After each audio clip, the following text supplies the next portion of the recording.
সাথে কিন্তু এই যাত্রাবাড়ি থানাতে যাত্রাবাড়ি এলাকাতে কিন্তু সংঘটিত হয়েছিল।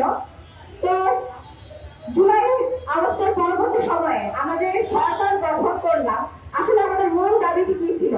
অন্তর্বর্তীকালীন সরকারকে আমরা গঠন করেছিলাম এই জন্য যে জুলাই আগস্টে এই এত বছরের স্বৈর শাসনকে রুখে দিতে, এই স্বৈরাচারী শেখ হাসিনার ফ্যাসিস্ট কাঠামোকে উপড়ে ফেলে দিয়ে যে সকল সরকারেরা শহীদ হলো এবং যারা আন্দোলন করলো সেই সকল যোদ্ধাদের চার এই স্বাধীন বাংলাদেশ যাতে আমরা বলতে পারি এই ফ্যাসিস্ট কাঠামো যেন বাংলাদেশে আর ফিরে আসতে না পারে এবং এই গণহত্যায় জড়িত সকলের যেন বিচার হয়।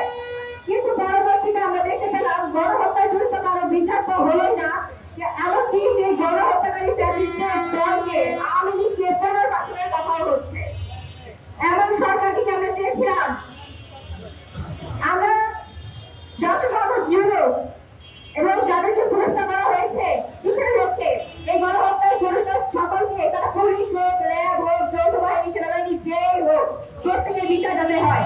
আর যেহেতু এই যাত্রাবাড়ি থানার সামনে সব থেকে নির্মমভাবে গণহত্যা সংঘটিত হয়েছে, সেক্ষেত্রে আমি মনে করি স্বাধীন বাংলাদেশে এসে এই যাত্রাবাড়ি গণহত্যাকে সবার আগে বিচার করা উচিত ছিল। সেখানে তারা দৃষ্টিপাত করছে না। এমনকি প্রশাসনের যে সকল স্বৈরাচারের দালালেরা বসে আছে তাদের কারো বিচার হয়নি। আমরা দেখতে পাই এক একজন স্বৈরাচারের দালালকে কেবলমাত্র ট্রান্সফার করা হয়েছে।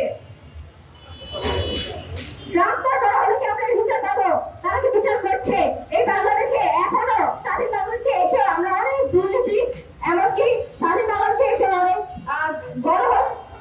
হত্যা আমরা দেখতে পাচ্ছি। নিষ্ঠুর নির্মমভাবে মানুষকে এখনো হত্যা করা হচ্ছে। দুর্নীতি কিন্তু এখনো চলমান। কেন? কারণ যে সকল স্বৈরাচারের দালালদের বিচার হওয়ার কথা ছিল তাদের কারো বিচার কিন্তু এখনো হয়নি, যার কারণে এই প্রশাসন বিচারে গড়িমসি করার ফলে বাংলাদেশের এখনো কোনায় কোনায় অনেক অন্যায় অপরাধ নির্বিচারে হত্যা এখনো সংঘটিত হচ্ছে। আমরা সেটা চাই না এবং জুলাই মাস গত 18 ফেব্রুয়ারি থেকে শাহবাগে একটি মার্চ অবস্থান করে অবস্থান কর্মসূচি অব্যাহত রাখছে এই গণহত্যার বিচার এবং গণহত্যাকারী প্রত্যেকের বিচারের দাবিতে।